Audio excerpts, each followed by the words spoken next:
सुनो, अरे मनीष भैया हमार भैया न, पूरा बिहार के भैया हैं, पूरा झारखंड के भैया हैं, तब नहीं झारखंड के दीपक के मदद किया। मैं उन्हें तहे दिल से शुक्रिया कहूँगा। हम भगवान के भरोसे बैठे हैं, क्या पता भगवान हमारे भरोसे बैठा हो। हम भगवान पे भरोसा कर बैठे हैं, क्या पता भगवान हम पे भरोसा कर बैठा हो। कुछ लोगों का कहना है कि आपके जाति से थे इसलिए आपने मदद की, लेकिन जाति से पहले तो हम इंसान हैं और इंसानियत के नाते हम लोगों ने मदद की है। और इनके खाते में पटना का या बिहार का किसी पूंजीपति ने 1 रुपया नहीं डाला है, किसी ने नहीं डाला है। बिहार का कोई नेता ने 1 रुपया नहीं डाला है, कोई मुखिया ने, कोई सरपंच ने, कोई विधायक ने, कोई सांसद ने, कोई मंत्री ने, कोई मुख्यमंत्री ने 1 रुपया नहीं डाला है। अमृत महोत्सव मतलब समझते हैं, आज़ादी के बाद अमृत निकला। क्या निकला? तो फिर पिया किसने अमृत? गरीबी क्यों है? अमृतवा चला कहाँ गया? 50,000 नहीं, इनके खाते में और ज़्यादा पैसा पहुँचेगा और कुछ लोग मेरे खिलाफ वीडियो भी बनाएंगे, ये भी मुझे पता है, क्योंकि जब भी मैंने ऐसा कुछ काम किया मेरे खिलाफ वीडियो बनाया गया है। इन्होंने कहा था कि मेरा एक मित्र है पासवान, उसके साथ मैं बैठ के खाना खाता हूँ। मैंने बोला कि आप जाति का भूमिहार बता रहे हैं, धरती पे तो सिर्फ 2 ही जात है, गरीब और अमीर। हिम्मत है तो आप जाइए ना, भूमिहार जाति के नेता के साथ बैठ के खाना खा के दिखा दीजिए। गरीब लोगों का मदद गरीब ही कर सकता है, अमीर नहीं करेगा, याद रखना। लेकिन जब तक गरीब का टांग खींचता रहेगा तब तक गरीबों का मदद नहीं होगा। इस वक्त आर ब्लॉक के पास है और यहाँ पे दीपक रिक्शा वाले हैं, और सिर्फ एक ये यहाँ पे नहीं है, ऐसे ऐसे अनेकों रिक्शा वाले हैं। एक चचा हैं, बुजुर्ग हो गए हैं, ऐसे ऐसे बहुत रिक्शा वाले यहाँ पे हैं। इनका एक वीडियो सच तक न्यूज़ ने चलाया था, मनीष कश्यप जी ने चलाया था, सोशल मीडिया पे वायरल हुआ। इनकी जो आर्थिक तंगी थी, इनकी जो स्थिति थी, वो दिखाया गया।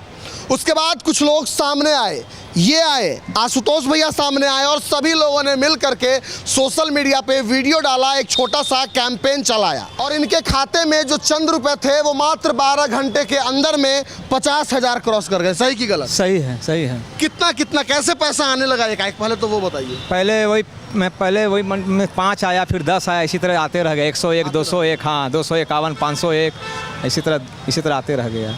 इससे पहले कभी सोचे थे कि ये कैसे पैसा आने लगेगा? नहीं, ऐसे कभी सोचे नहीं थे। मेरा तो खाता में सिर्फ लगता है कि 95 रुपया था। 95 रुपया? हाँ 95 रुपया। बैंक ऑफ इंडिया, हाँ 95। बैंक ऑफ इंडिया में? जी। आशुतोष भैया हैं, हम पहले अब इनसे बात करेंगे कि इन्होंने वीडियो बनाया और इनका मदद किया। सभी लोग आपके टीम के आए थे, मदद किए, क्यों किए? पहले तो वो जानना चाहिए। देखिए, कुछ लोगों का कहना है कि आपके जाति से थे इसलिए आपने मदद की, लेकिन जाति से पहले तो हम इंसान हैं और इंसानियत के नाते हम लोगों ने मदद की है। और ये भी सच है कि हमारे समाज में यदि गरीब लोग हैं तो पहले उनकी गरीबी हम देखने का प्रयास। घर में हमारी समस्या है और हम पूरे गांव का ठेका नहीं ले सकते हैं, इसलिए हम पहले घर की समस्या। हमको जानकारी कहाँ से मिली इनके बारे में, कहाँ से देखी? मनीष कश्यप जी का वीडियो हमने देखा, उसके पहले भी इनका कई वीडियो, लेकिन हमने आज तक देखा नहीं था। पहली बार वीडियो इनका देखा मनीष कश्यप जी के माध्यम से। मैं पटना में था नहीं कल, तो हमने अंकित चंद्रायन जी से बात की, हमारे पार्टी के कोषाध्यक्ष। हमने कहा कि जाकर उनका अकाउंट नंबर लीजिए। कई लोगों का कॉल आया कि भाई अकाउंट नंबर उनका होना चाहिए, तो इनका अकाउंट नंबर का एक वीडियो था, उसमें हमने उसको डाला और अब तक के 51,000 के आसपास लोगों ने सहयोग किया है। और हम लोग एक लक्ष्य रखे हैं कि 5 लाख कम से कम लगातार, इसको 15 दिन तक हम लोग अभी कंटिन्यू करेंगे इस कैंपेन को, और 5 लाख तक इनको सहयोग कराएंगे ताकि उससे अपना ई-रिक्शा भी ले सकें।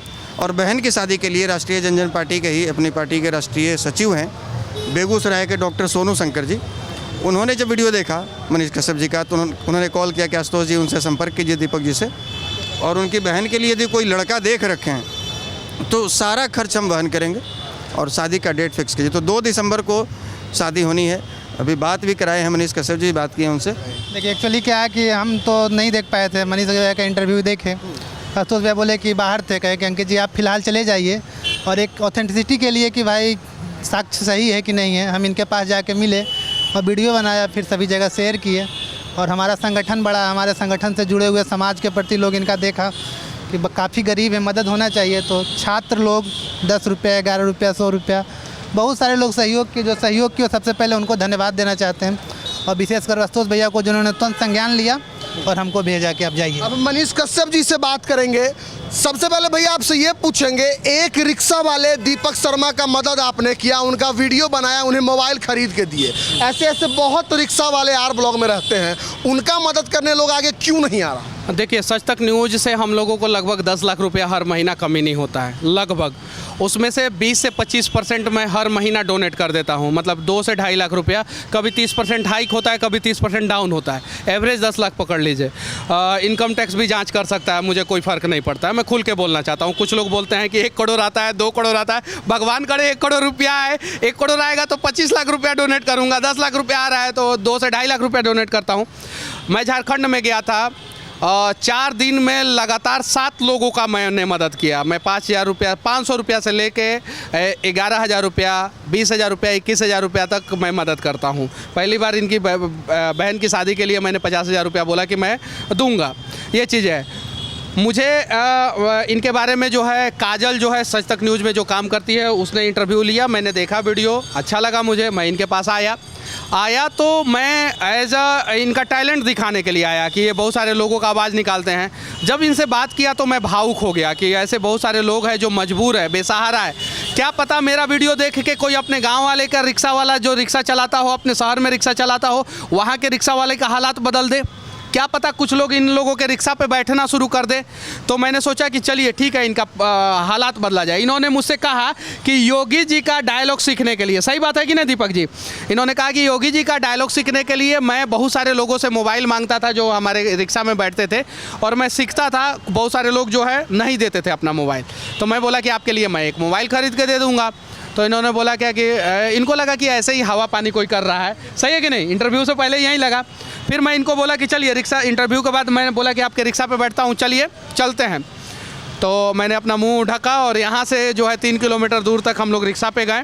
फिर वहाँ पे मैं दुकान में जब मैं गया और उनको बताया कि मैं एक रिक्शा वाले के लिए मोबाइल ख़रीदना चाहता हूँ, तो उन्होंने सबसे कम दाम का सैमसंग का एक जो मोबाइल था 10,000 रुपये का, 3 GB रैम वाला, वो दिखाया। मैं बोला कि नहीं इससे बढ़िया चाहिए, तो उन्होंने 4 GB रैम वाला दिखाया। मैं बोला नहीं इससे भी बढ़िया चाहिए, जिसमें यूट्यूब, फेसबुक और इनका जो बैंकिंग एप्लीकेशन जो है आराम से चल सके। चूँकि 8वां क्लास तक पढ़े हैं और कमाल का पढ़ाई किए हैं, ये इंग्लिश, हिंदी, संस्कृत सब जानते हैं, 8वें क्लास तक पढ़ाई करके सब कुछ जानते हैं। तो मैं 6 GB रैम वाला एक मोबाइल लिया, 16,500 रुपया मोबाइल का दाम था, समझे ना? उठाइए उठाइए उठाइए, कोई दिक्कत नहीं है, बात कीजिए, क्या बोलना चाहते हैं लोग? हाँ हेलो, हाँ बोलिए। दीपक जी से बात हो रही है क्या? हाँ दीपक जी से बात हो रही है। कहाँ हैं अभी दीपक जी आप? आर ब्लॉक गोलंबर, हैं? आर ब्लॉक गोलंबर, होटल चाणक्य के पास, चाणक्य टावर। रिक्शा लेके वहीं पे हैं क्या? हाँ रिक्शा लेके यहीं पे हैं। आपसे मिलना चाह रहे हैं। हाँ आइए। नाम पूछ लीजिए। आपका नाम क्या है? अभी आपका नाम क्या है? किस, कहाँ से बोल रहे हैं? पुरुषोत्तम राज सवर्ण सेना। जी पुरुषोत्तम राज नाम हुआ, सवर्ण सेना से। अच्छा अच्छा, किस चैनल से? सवर्ण सेना चैनल से नहीं, सवर्ण सेना संगठन से। ठीक है, आप आ बुनियाद जाइए। पर। आप आ जाइए सर। कहाँ पे हैं आप? आर ब्लॉक गोलंबर के पास हैं। 1 घंटा रुकिएगा अभी ना? जी हाँ हाँ रुकेंगे, आइए। ठीक आते। तो अभी तो इनके पास बहुत सारे लोगों का फ़ोन आता है और आप देख सकते हैं जैसे इनके खाते में जो है 95 रुपया 73 मतलब 73 पैसा था, अभी जो है 51,000 रुपये के आसपास है। अभी भी रिफ्रेश करेंगे तो वो बढ़ ही रहा है। और इनके खाते में पटना का या बिहार का किसी पूंजीपति ने 1 रुपया नहीं डाला है, किसी ने नहीं डाला है। बिहार का कोई नेता ने 1 रुपया नहीं डाला है, कोई मुखिया ने, कोई सरपंच ने, कोई विधायक ने, कोई सांसद ने, कोई मंत्री ने, कोई मुख्यमंत्री ने 1 रुपया नहीं डाला है। इनके खाते में डाला किसने है? गरीब लोग, उनके बेटे 10-10 रुपया, 12-12, 15-15, 20-20, 51 रुपया, 101 रुपया, 501 रुपया, 1500 रुपया, 2000 रुपया, ऐसे डाल डाल के 51,000 रुपया पहुँचा दिए। तो वही मैं कह रहा हूँ कि गरीब लोगों का मदद गरीब ही कर सकता है, अमीर नहीं करेगा, याद रखना। लेकिन जब तक गरीब का टांग खींचता रहेगा तब तक गरीबों का मदद नहीं होगा। अगर एक गरीब को तकलीफ हो रहा है, 5-5 रुपया दे दो, उसका तकलीफ दूर होगा, तुम्हें तकलीफ होगा, फिर लोग 5-5 रुपया देंगे। हम भगवान के भरोसे बैठे हैं, क्या पता भगवान हमारे भरोसे बैठा हो। हम भगवान पे भरोसा कर बैठे हैं, क्या पता भगवान हम पे भरोसा कर बैठा हो। सही है कि नहीं है? तो भगवान हम पे भरोसा कर बैठे हैं, हमें भगवान बनने का मौका दे रहे हैं, तो हम मेहमान बनने का प्रयास क्यों कर रहे हैं? हम भगवान बनने का प्रयास करें जितना हो सके, चाहे बाहुबल से हो सके, चाहे अपने शारीरिक क्षमता से हो सके, चाहे पैसा से हो सके, चाहे बुद्धि विवेक से हो सके, लोगों का मदद करने का प्रयास करें। और भगवान जो है आसमान में नहीं रहते, भगवान हमारे बीच में रहते हैं, बस हमें पहचानने की ज़रूरत है और हमें भगवान बनने की ज़रूरत है। और जिस दिन हम लोगों के लिए भगवान बनना शुरू कर देंगे ना, उस दिन भगवान की ज़रूरत धरती पर नहीं पड़ेगी। अब वीडियो जिस वक्त आप इनका मिमिक्री काजल वाला देख रहे थे और अब खुद भी इंटरव्यू कर रहे थे, इन्होंने एक शब्द बोला था कि अपने बहन का मैं हाथ पीला नहीं कर पाया, पटना के सड़कों पर 20 साल से रिक्शा चला रहा हूँ। उस वक्त आप बहुत भावुक हो गए थे। अब दुर्भाग्य है इस देश का कि आज़ादी का अमृत महोत्सव हम लोग मना रहे हैं, 75 साल हो गया। अमृत महोत्सव मतलब समझते हैं, आज़ादी के बाद अमृत निकला, क्या निकला? अमृत। तो फिर पिया किसने अमृत? गरीबी क्यों है? अमृतवा चला कहाँ गया? कहाँ चला गया अमृत? नरेंद्र दामोदर दास मोदी बताए तो सही, राहुल गांधी बताए तो सही, मनमोहन सिंह, अटल बिहारी वाजपेयी बताए तो सही, इंदिरा गांधी बताए तो सही कि जब आज़ादी का अमृत महोत्सव मनाया गया, यानी आज़ादी के बाद से अमृत आया देश में, फिर अमृत गया किधर? ये सच्चाई है कि अमृत निकालने का प्रयास गरीबों ने किया, अपने मेहनत से, अपने बुद्धि विवेक से, अपने क्षमता से, और अमृत पी गया सब नेता, सब राहु केतु, समझे ना। और अभी गरीब के लिए छोड़ दिया है सब विष पीने के लिए। विष पी पी के ये लोग जिंदा रहते हैं। कभी कोई ताना मारता है, कभी घर में कोई बीमार होता है। यहाँ पे बहुत सारे रिक्शा वाले हैं, ठेला वाले मजदूर हैं। आप रात में सड़कों पे निकलिए, बिहार का राजधानी पटना है, देखिए फुटपाथ पे कितने लोग सोए हुए हैं। जब बारिश आता है ना तो भागते हैं लोग, कहाँ भागते हैं लोग कोई गारंटी नहीं रहता है। होटल के सामने चले जाते हैं लोग तो पता है, होटल का सिक्योरिटी गार्ड जो ऑलरेडी गरीब है वो भी धक्का मार के निकाल देता है इन लोगों को। ये सच्चाई है। तो सिक्योरिटी गार्ड इनके लिए नहीं खड़ा होता है, ये सिक्योरिटी गार्ड के लिए नहीं खड़ा होते हैं। जिस दिन इस देश का गरीब, इस देश में 95% गरीब और मध्यम वर्गीय लोग हैं, बिहार में तो 99% है। जिस दिन हम लोग एक दूसरे के लिए खड़ा हो जाएंगे ना, उस दिन गरीबी को जो है ना लात के नीचे मसल के ख़त्म कर देंगे और सच में हम लोग खुद अपना भाग्य विधाता खुद बन जाएंगे। लगता है जब एक वीडियो के बाद इनके खाते में 75 रुपये से लेकर के अगर 50,000 पहुँच सकता है तो बिहार में धीरे धीरे बड़ा बदलाव हो सकता है। 50,000 नहीं, इनके खाते में और ज़्यादा पैसा पहुंचेगा और कुछ लोग मेरे खिलाफ वीडियो भी बनाएंगे। ये भी मुझे पता है, क्योंकि जब भी मैंने ऐसा कुछ काम किया है मेरे खिलाफ वीडियो बनाया गया है। कुछ लोग कल से जाके पूछेंगे इनकम टैक्स अधिकारियों से, मनीष कश्यप डोनेट करता है क्या? अरे भाई, हम अपने खाते में किसी से पैसा मंगा के डोनेट नहीं करते हैं। हमने कसम खाया, हमारे पास जितना पैसा है उसी में से हम अपना 20 से 25% डोनेट करेंगे। और ये देश के सभी लोग कसम खा ले कि आपके खाते में जितना पैसा है उसका 10% आप लोग डोनेट करेंगे तो देश से गरीबी मिट जाएगा। हम लोग बड़ा बड़ा NGO में पैसा डाल देते हैं। पटना का बड़ा बड़ा बिजनेसमैन लोग NGO में पैसा डालता होगा, बड़ा बड़ा CSR फंड बचाने के लिए। सही है कि नहीं है? वो लोग हमें पैसा नहीं देंगे, जबकि उन्हें पता है कि मनीष कश्यप सही जगह पे पहुंचा देगा, लेकिन हमें पैसा नहीं देंगे। हमसे फ़ायदा नहीं होगा उन लोगों को, लेकिन टैक्स बचाना है और भी वो सारे जगह पे। तो इन सब चीज़ों में मैं नहीं जाना चाहता हूँ। आप लोग बड़े बड़े NGO में जो पैसा डालते हैं मत डालें। आप लोग इच्छा शक्ति अनुसार डायरेक्ट मदद करने का प्रयास करें, और डायरेक्ट मदद करने में अगर आप लोग असक्षम हैं तब जाके NGO में पैसा डालें। सही है कि नहीं है? हमसे होगा, हम डायरेक्ट मदद करेंगे, मोबाइल इनको खरीद के देंगे। हम काहे मोबाइल खरीदने वाला NGO में पैसा डालेंगे? क्यों रहेंगे? सही है कि नहीं? देश में 80% लोग गरीबी रेखा से नीचे जी रहे हैं। घर से निकलेंगे सड़क किनारे गरीब मिल जाएगा, स्टेशन पर मिल जाएगा, बस स्टैंड पर मिल जाएगा। NGO में डालने की क्या आवश्यकता है? डायरेक्ट मदद कीजिए ना। अब इस देश में इतना NGO है, इतना NGO है, और वो सब इतना लूटा है, इतना सब NGO नहीं, उसमें 2-4-10% NGO अच्छा भी है, मैं फिर से कह देना चाहता हूँ। लेकिन ज़्यादातर NGO इतना लूटा है, वो पता कीजिएगा तो किसी नेता का होगा, किसी पूंजीपति का होगा, किसी लुटेरा का होगा। लूटने के लिए NGO बना देते हैं ये लोग। अगर NGO ही सिर्फ, सरकार छोड़ दीजिए, लोग छोड़ दीजिए, अगर भारत का NGO अगर ईमानदारी पूर्वक काम करना शुरू कर देना तो भारत के सारे समस्याओं का समाधान हो जाएगा। लेकिन 10% NGO वाले अच्छा काम कर रहे हैं, मैं फिर से कह देना चाहता हूँ। दीपक शर्मा को लेकर के लास्ट में क्या कहेंगे इनके जैसे लोगों के लिए? मैं भी किसी का बेटा हूँ और मेरी माँ जो है मेरी सलामती की दुआ करती है। मेरी माँ जो है मुझे आगे बढ़ाने के लिए भगवान से प्रार्थना करती है। मैं जितना आगे बढ़ूंगा, मेरे से जितना हो सके मैं ऐसे ऐसे लोगों का हाथ पकड़ के आगे बढ़ाने का प्रयास करूंगा। आज मेरे पास औकात है कि मैं जो है 1.5 से 2 लाख, 2.5 लाख, 3 लाख रुपया तक का मदद हर महीना करता हूँ। कल मेरा औकात बढ़ेगा, उसी रेशियो में मैं मदद करूँगा। और मैं लोगों से भी विनती करना चाहता हूँ कि सिर्फ एक दीपक शर्मा नहीं, जितने भी दीपक शर्मा हैं उन सभी का मदद करने का प्रयास करें। इन्होंने कहा था कि मेरा एक मित्र है पासवान, उसके साथ मैं बैठ के खाना खाता हूँ। मैंने बोला कि आप जाति का भूमिहार बता रहे हैं, धरती पे तो सिर्फ 2 ही जात है, गरीब और अमीर। हिम्मत है तो आप जाइए ना, भूमिहार जाति के नेता के साथ बैठ के खाना खा के दिखा दीजिए। दिखा देंगे ये? नहीं दिखाएंगे। तो गरीब गरीब के साथ बैठ के खाना खा सकता है, अमीर अमीर के साथ बैठ के खाना खा सकता है। जाति का जिक्र तो सिर्फ और सिर्फ चुनाव के समय में किया जाता है।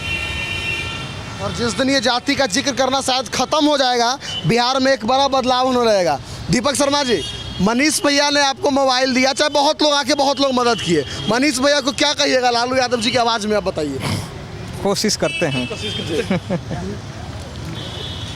सुन, अरे मनीष भैया हमार भैया न, पूरा बिहार के भैया हैं, पूरा झारखंड के भैया हैं। तब नहीं झारखंड के दीपक के मदद किया, मैं उन्हें तहे दिल से शुक्रिया कहूँगा। चलिए, जय हिंद भैया।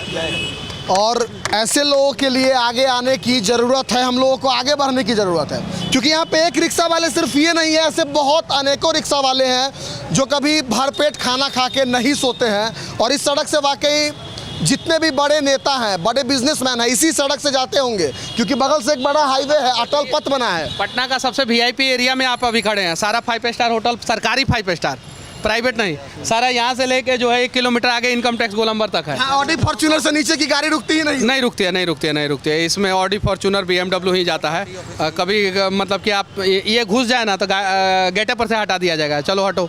तो ये चीज़ है, तो मदद करें ना। एक यहाँ पे जो इस जगह का जो है रिक्शा वाले का स्थिति बदलने का प्रयास किया जाए।